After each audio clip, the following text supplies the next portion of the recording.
Welcome back to channel. और आज हम लोग कंटिन्यू करने वाले हैं, साथ ही कंप्लीट करने वाले हैं अपने चैप्टर नंबर 4 यानी बिजनेस सर्विसेज को। दो छोटे छोटे टॉपिक और इसमें बच गए हैं, उसको आज जल्दी से हम लोग खत्म करेंगे और बिजनेस सर्विसेज यानी चैप्टर नंबर 4 इज ओवर। उसके बाद हम लोग जल्दी से लेकर के आएंगे चैप्टर नंबर 5 और अब कुछ नया चैप्टर। तो सबसे पहले बिजनेस सर्विसेज में दो पार्ट्स जो हमारे बच गए थे, जो प्रीवियस वीडियो में हमने कवर नहीं कर पाए थे, वो है हमारा एक टाइप्स ऑफ इंश्योरेंस और एक कम्युनिकेशन सर्विसेज। अब देखिए टाइप्स ऑफ इंश्योरेंस क्या है, इसके पहले आप इंश्योरेंस कवर कर चुके हैं प्रीवियस वीडियो में, इंश्योरेंस क्या था और प्रिंसिपल ऑफ इंश्योरेंस क्या था वो हम लोग कवर कर चुके हैं। आज हम लोग को करना है टाइप्स ऑफ इंश्योरेंस। तो इंश्योरेंस पहले है क्या, सबसे पहले समझिए।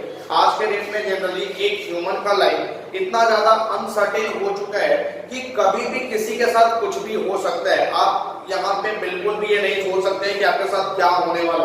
अब देख लीजिए आज के डेट में होता क्या है कि जनरली एक पर्सन जो है वो सुबह तक ठीक ठाक है, शाम में अचानक से फीवर आया और उसके बाद उसका जो ये मेडिकल ट्रीटमेंट चला था अचानक से ही इज डाइड। तो उस केस में कहीं ना कहीं हमारा जो लाइफ है वो कंप्लीटली अनसर्टेन हो चुका है। इसको लेकर के आप जितने में देख लीजिए, जितने भी डेवलप कंट्री है, डेवलप कंट्री में लोग अपने लाइफ को लेकर के इतना सेंसिटिव है कि वो रेगुलर बेसिस पे अपने बॉडी का इंटरनल चेक करवाते रहते हैं कहीं कोई प्रॉब्लम तो नहीं है। लेकिन हमारे इंडिया में जनरली लोग इसको बहुत ज्यादा सेंसिटिव नहीं मानते हैं, बहुत ज्यादा इस पे अपना ये नहीं डालते हैं। तो वहां पे क्या करते हैं, हमारे इंडिया में जनरली क्या होता है कि छोटा मोटा कुछ भी बीमारी हुआ तो मेनली हम लोग अपना देसी इलाज करके उसको खत्म कर देते हैं। जैसे आप देख लीजिए कोरोना आया, तो कोरोना में सारे कंट्रीज तो इसको लेकर के काफी परेशान थे, काफी टेंशन में थे। बट इंडिया में क्या था कि आपको अगर कोरोना पॉजिटिव है तो आप एक काढ़ा बना करके पियो और अब गर्म पानी पीते रहो, कोरोना खत्म हो जाएगा। तो बस ये देसी इलाज था। यहाँ पे हम लोग बहुत ज्यादा इसको लेकर के सेंसिटिव नहीं थे,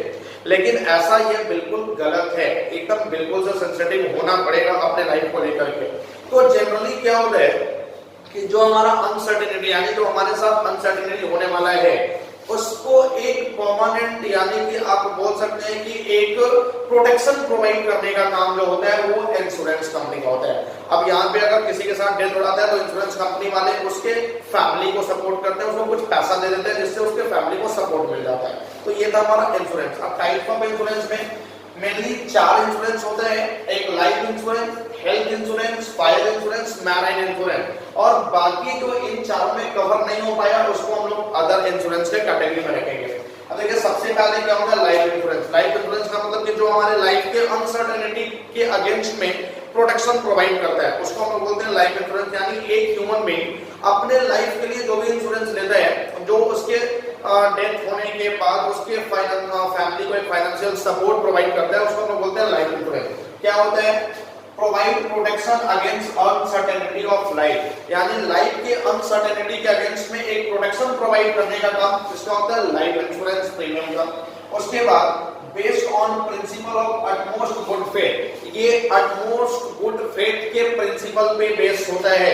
आप याद करो पिछले वीडियो में आपने प्रिंसिपल्स ऑफ इंश्योरेंस पढ़े थे, उसमें पहला प्रिंसिपल था principle of utmost good faith, यानी यहाँ पे इंश्योरर और इंश्योर्ड दोनों को एक दूसरे पे फेथ होना चाहिए, दोनों एक दूसरे को सारी बातें बताएंगे बिना कुछ छुपाए हुए।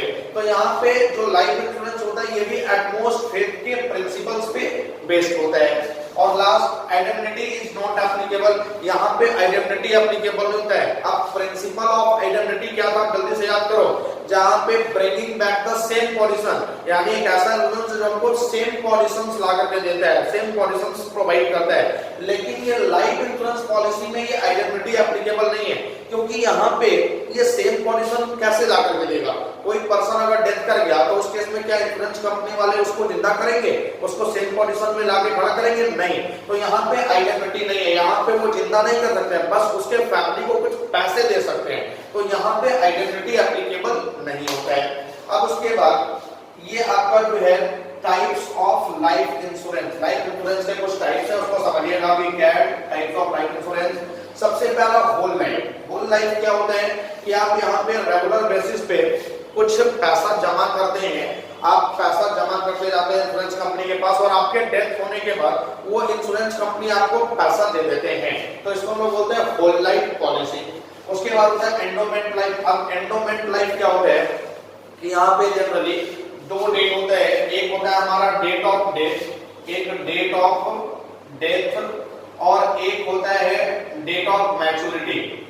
डेट ऑफ मैच्योरिटी, तो date of death and date of maturity whichever is earlier, दोनों में जो पहले आएगा उस डेट पे आपको इंश्योरेंस कंपनी का पैसा मिल जाएगा, उसको हम लोग बोलते हैं एंडोमेंट क्लेम। फॉर एग्जांपल कि आपका जो इंश्योरेंस लिया गया था वो 60 इयर्स के लिए लिया गया था या 50 इयर्स के लिए लिया गया था और आपकी डेथ तो 40 इयर्स में ही हो गई, तो क्या ये पैसा आपको 50 ईयर में मिलेगा? नहीं, ये पैसा आपको 40 ईयर में ही मिल जाएगा, क्योंकि डेथ का डेट जो है वो पहले आ गया मैच्योरिटी डेट से। अब यहाँ पे 50 ईयर के लिए आप पॉलिसी लिए थे और आपका डेथ होता है 60 ईयर में, तो ये पैसा आपको 60 ईयर में नहीं मिलने वाला, ये पैसा आपको 50 ईयर में ही मिल जाना है। यानी date of death and date of maturity whichever is earlier, उस डेट पे आपको पैसा मिल जाएगा, उसको हम लोग बोलते हैं एंडोमेंट लाइफ पॉलिसी।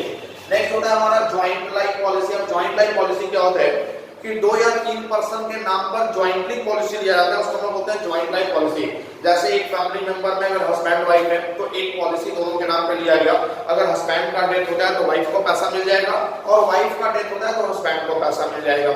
या मेनली ये पार्टनरशिप फर्म में ऐसा दिया जाता है कि एक पार्टनरशिप फर्म में 3 या 4 पार्टनर्स है, सबके नाम पर एक पॉलिसी दिया गया, किसी एक पार्टनर्स का डेथ होता है तो बाकी पार्टनर्स को उस पॉलिसी का पैसा मिल जाता है, that is called the joint life policy. Next हमारा एन्युटी पॉलिसी। एन्युटी पॉलिसी क्या होता है कि अगर एक गवर्नमेंट एम्प्लॉय की हम लोग बात करें तो गवर्नमेंट एम्प्लॉय 60 इयर्स जॉब करने के बाद जब रिटायर होता है तो उसको कुछ ना कुछ पेंशन मिलते रहता है उसके होल लाइफ तक, जब तक वो लाइफ उसका रहेगा उसको कुछ ना कुछ पेंशन मिलता है, यानी उसका रेगुलर बेसिस पे इनकम जो है वो कंटिन्यू है। बट एक प्राइवेट जॉब जो करते हैं, जो भी एम्प्लॉय प्राइवेट सर्विसेज में है, उनका इनकम सोर्स ऑफ इनकम तभी तक होता है जब तक वो जॉब में है, जिस दिन वो रिटायर करेंगे उसके बाद उनका source of income completely close हो जाता है। लेकिन लाइफ चलाने के लिए तो रेगुलर बेसिस पर कुछ ना कुछ इनकम उनको भी चाहिए आफ्टर रिटायरमेंट, तो वहां पे इंश्योरेंस पॉलिसी वाले एक फैसिलिटी प्रोवाइड करते हैं कि आप अपना पैसा जो है वो रेगुलर बेसिस पर कुछ दिनों तक जमा कीजिए और उसके बाद जब आप रिटायर करेंगे तो रिटायर करने के बाद इंश्योरेंस कंपनी आपको पर मंथ या पर ईयर या पर हाफ ईयर में ऐसे करके कुछ पैसा आपको रेगुलर बेसिस पे प्रोवाइड करेगी, जिसको हम लोग बोलते हैं पेंशन प्लान। ये प्लान का नाम होता है पेंशन प्लान। तो ये होता है हमारा एन्युटी पॉलिसी, यानी रिटायर करने के बाद आपको रेगुलर बेसिस पर जब तक आपका लाइफ है तब तक आपको कुछ ना कुछ सर्टेन अमाउंट मिलते रहेगा। अब ये सर्टेन अमाउंट कैसे मिलेगा और कितना मिलेगा, ये प्रिंसिपल्स होता है कुछ पॉलिसी का, उसका अपना कुछ पॉलिसी होता है, उसके बेस पर वो डिपेंड करता है, बट आपको रेगुलर बेसिस पे कुछ ना कुछ रिटर्न मिलते रहेगा। और लास्ट हमारा होता है children endowment policy. Children endowment policy का मतलब कि अपने बच्चे के मैरिज के लिए, अपने बच्चे के एजुकेशन के लिए आप कुछ ना कुछ इंश्योरेंस करवाते हैं, that is called the children endowment policy. ये हो गया हमारा लाइफ इंश्योरेंस। ऑल टाइप आई होप कि आपका क्लियर है। उसके बाद हेल्थ इंश्योरेंस। अब हेल्थ इंश्योरेंस क्या होता है कि जनरली जो हमारा हेल्थ इफेक्ट होता है तो हेल्थ के लिए कहीं ना कहीं ट्रीटमेंट करवाना पड़ता है, तो उस केस में हमारे हेल्थ को लेकर के जितना भी ट्रीटमेंट कॉस्ट आता है, मेडिकल कॉस्ट आता है, उसको कवर करके कौन चलेगा?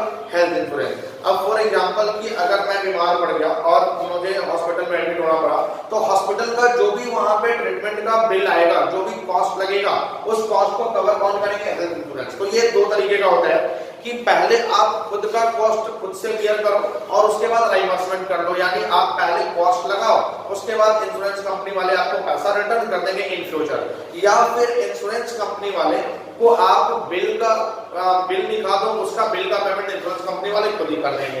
तो ये होता है हमारा मेडिकल, यानी क्या लिखा हुआ? Medical cost cover. Medical cost को जो भी कवर करता है that is called the health insurance. Next है हमारा फायर इंश्योरेंस। अब देखिए नाम से ही पता चल रहा है कि जितने भी गुड्स लॉस होंगे, जितने भी लॉसेस होंगे due to coverage by fire, that's losses are covered by fire insurance. क्या बोल रहा है? All the losses covered by fire. Fire के द्वारा जितने भी लॉसेस होंगे उनको कवर करके चलेगा फायर इंश्योरेंस। उसके बाद मैराइन इंश्योरेंस। देखिए होता क्या, लाइफ के लिए पॉलिसी हो गया, हेल्थ के लिए पॉलिसी हो गया, आग के लिए पॉलिसी हो गया, कुछ ना कुछ हमारा वाटर, पानी से ही कुछ ना कुछ नुकसान होता है, उसके लिए भी कुछ ना कुछ पॉलिसी लेके चलते हैं, जिसको कवर करता है मैराइन इंश्योरेंस। मैराइन इंश्योरेंस में क्या होता है? सबसे पहला शिप ऑन हल। शिप ऑन हल क्या है कि हमारा जो गुड्स है वो अमेरिका से आ रहा है, फिर ऑस्ट्रेलिया से आ रहा है, कहीं और से भी आ रहा है, बाय शिप आ रहा है, यानी शिप जो है वो ट्रेवल कर रहा है, जिसमें जो अभी हमारा शिप है वो ट्रेवल सी पे कर रहा है, वाटर पे कर रहा है। अब अगर ट्रैवल करते टाइम उस शिप में किसी भी तरह का कोई डैमेज होता है तो उस डैमेज को पूरा कौन करता है? Marine insurance. उस डैमेज को पूरा करने के लिए हम कौन सा इंश्योरेंस लेते हैं? शिप ऑन हल इंश्योरेंस। अगर शिप ऑन हल इंश्योरेंस आपने लेकर रखा हुआ है तो वहां पे शिप में जो भी डैमेज होंगे ड्यू टू ट्रेवल्स उसको पूरा करेगा ये शिप ऑन हल इंश्योरेंस यानी मैराइन इंश्योरेंस। नेक्स्ट होता है कैरेज। कैरेज का मतलब क्या होता है? भाड़ा। सिंपल लैंग्वेज में कैरेज का मतलब भाड़ा। अब यहाँ पे क्या होता है कि फॉर एग्जांपल कि मेरा जो शिप है वो कुछ गुड्स लेकर के इंडिया आ रहा है और मैं यहाँ पे इंपोर्टर हूँ यानी एक्सपोर्टर जो है वो गुड्स भेज दिया है, मैं इंपोर्टर हूँ।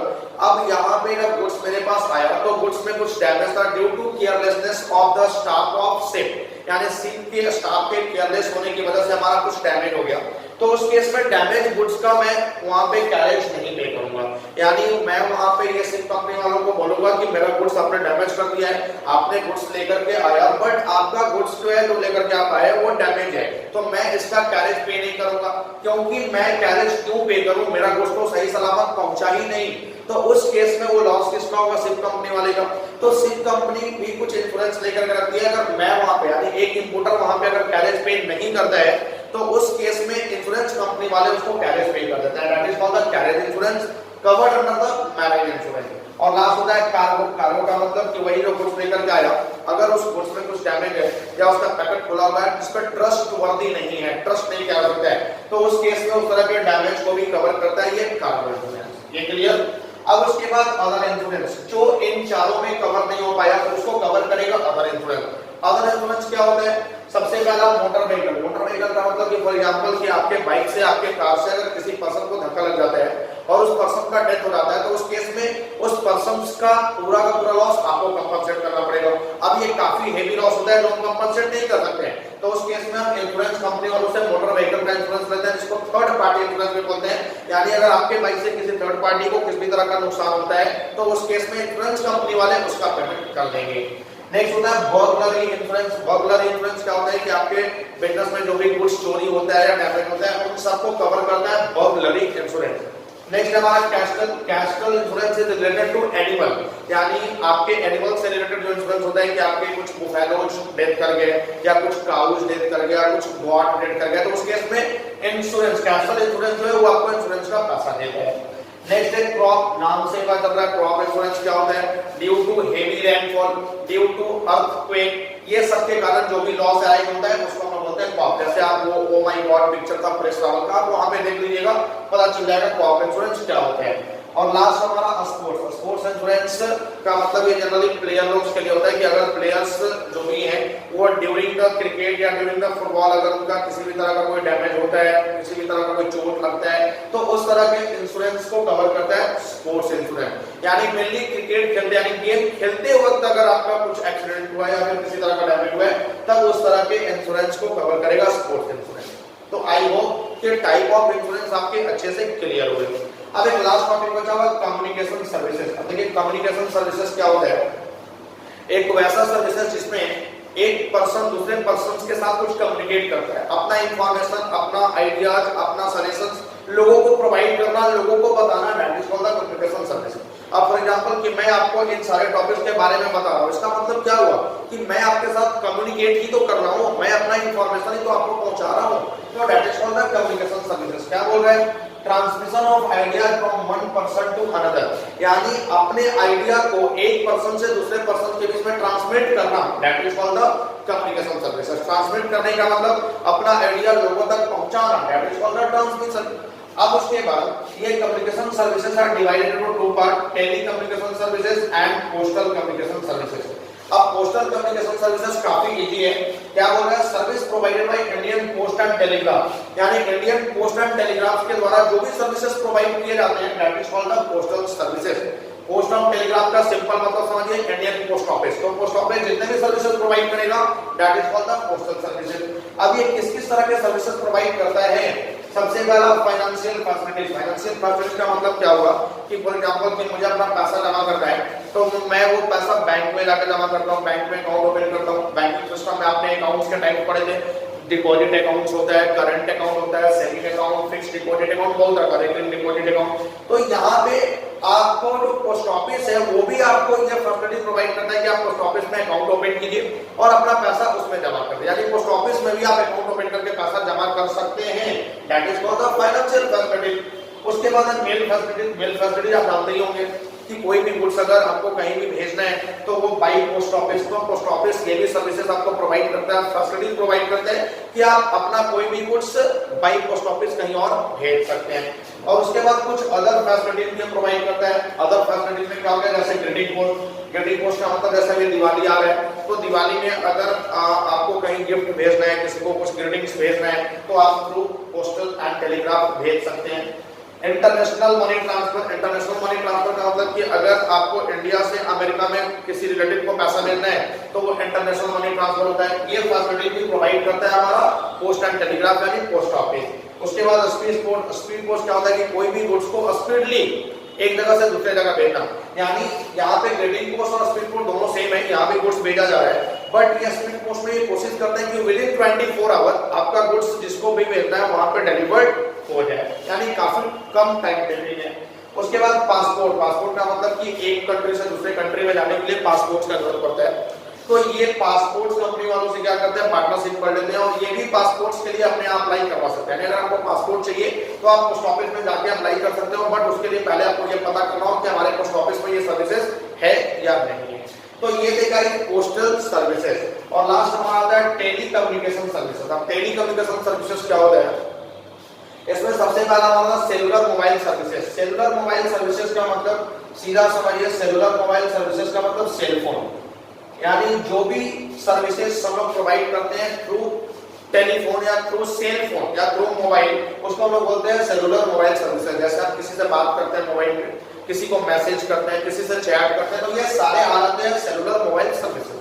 नेक्स्ट हमारा रेडियो पेजिंग सर्विसेज। अब रेडियो पेजिंग सर्विसेज क्या होता है, जनरली रेडियो पेजिंग सर्विसेज में एक पेजर होता है, ये कब चलता था वो मैंने यहाँ पे लिख दिया है, 90s में चलता था वो, और ये रेडियो बेस्ड होता था, यानी कि एक ऐसा सर्विसेज जिसमें पेजर के थ्रू एक दूसरे पर्सन के तक मैसेज पहुंचाया जाता था, that is called the radio paging services. जैसे मान लीजिए कि एक डॉक्टर है, वो किसी पेशेंट का ऑपरेशन कर रहा है, बट ऑपरेशन में उसको कुछ पता नहीं चल रहा है, अब उसको दूसरे डॉक्टर को बुलाना है, तो वो क्या करेगा कि एक वो पेजर का बटन दबाएगा तो एक पेज पर मैसेज बन करके उस डॉक्टर के पास पहुंच जाएगा जिसको बुलाना है, वो जैसे मैसेज पड़ेगा डॉक्टर तुरंत इमीडिएटली आ जाएगा। तो इसको हम लोग बोलते हैं रेडियो पेजिंग सर्विसेज। मेनली ये इसका जो एरिया है वो काफी लिमिटेड है, ये बहुत वाइड एरिया को कवर नहीं कर सकता है, और ये 1990s के आसपास में चला करते थे, जब हमारे मोबाइल का इंटेंशन नहीं हुआ था।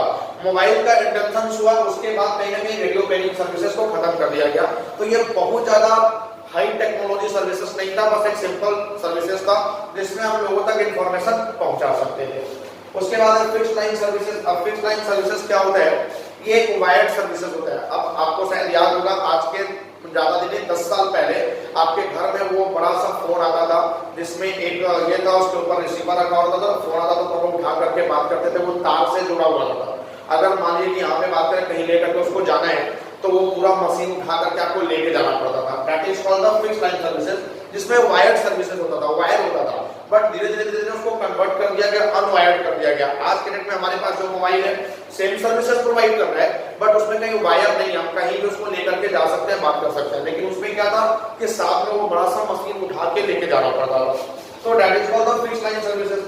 नेक्स्ट हमारा केबल सर्विसेज। अब केबल सर्विसेज क्या होता है, आपको याद होगा वो आपका टीवी होता था जिसमें केबल लगता था पीछे से, वो केबल कंपनी वाले आते थे और केबल लगा के जाते थे। अगर किसी भी तरह का धुंधलापन आ रहा है या फिर क्लियरिटी नहीं आ रहा है तो आप पीछे जाकर, आप याद करो, आप पीछे जाकर के टीवी का केबल हिला के देखते थे कि शायद मेरा क्लियरिटी आ जाए, उसी को बोलते हैं केबल सर्विसेज। क्या बोल रहा है, television program through radio frequency.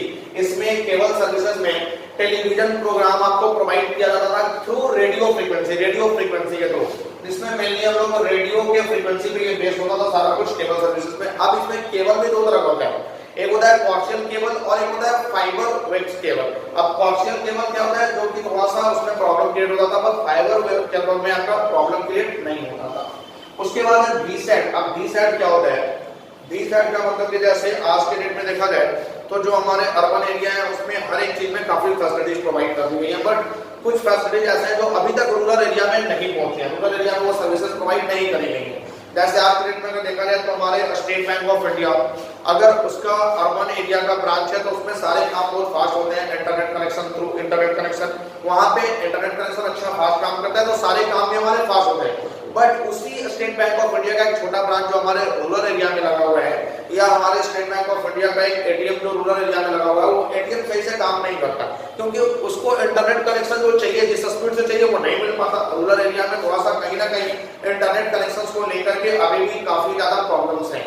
तो उस केस में वो क्या करते हैं कि जो स्टेट बैंक ऑफ इंडिया है जो मेन ब्रांच, वो क्या करता है कि वहां पे एक एंटीना लगाता है अपने रूरल एरिया वाले ब्रांच में, और वो एक सैटेलाइट को हायर करता है, जो सैटेलाइट हमारे एनवायरनमेंट में घूम रहे हैं, और सैटेलाइट हायर करने के बाद क्या करता है कि अपना जो भी इंटरनेट कनेक्शन किसके पास है, मेन ब्रांच के पास, वो थ्रू सैटेलाइट जो है वो प्रोवाइड करता है रूरल एरिया वाले को। सैटेलाइट पे डालकर के अपना इंटरनेट कनेक्शन छोड़ता है, और वो जो एंटीना होता है वो सैटेलाइट से उस इंटरनेट कनेक्शन को कवर कर लेता है, और कवर करने के बाद वो अपना काम करना स्टार्ट कर देता है। तो इस तरह के सर्विसेज को हम लोग बोलते हैं वीसैट। और लास्ट है हमारा D2H। अब D2H क्या है ये तो बताने का जरूरत नहीं है, आपके घर में आज के डेट में D2H बहुत सारा आ गया है, जैसे वो टाटा स्काई है, इसको लगा डाला तो लाइफ बिल्डा डाला, एयरटेल है, जियो है, बहुत तरह के D2H हमारे पास अवेलेबल है। तो ये आपका D2H सर्विसेज हो गया। तो ये थी गाइड आपने telecommunication services. I hope कि कम्युनिकेशन सर्विसेज भी आपका पूरी तरह से क्लियर है। तो ये चैप्टर्स का दो टॉपिक का बता हुआ था वो कंप्लीट हो गया। अब ये चैप्टर में कुछ भी नहीं है, यानी the business services chapter number 4 is over. तो आप इसका नोट्स बनाइए, और उसके बाद अगर कहीं डाउट रह जाता तो आप कमेंट सेक्शन में मैसेज करिए या हमारे व्हाट्सएप ग्रुप में मैसेज करिए, वहां से आपको सॉल्यूशन इजीली मिल जाएगा। अब इसके बाद जल्दी हम लोग मिलते हैं नए चैप्टर नंबर 5 के साथ, जो कि आपको कल मिल जाएगा। तो आप इसको पढ़ते रहिए, नोट्स बनाइए, वीडियो को लाइक और शेयर करना बिल्कुल भी मत भूलिएगा। Thank you.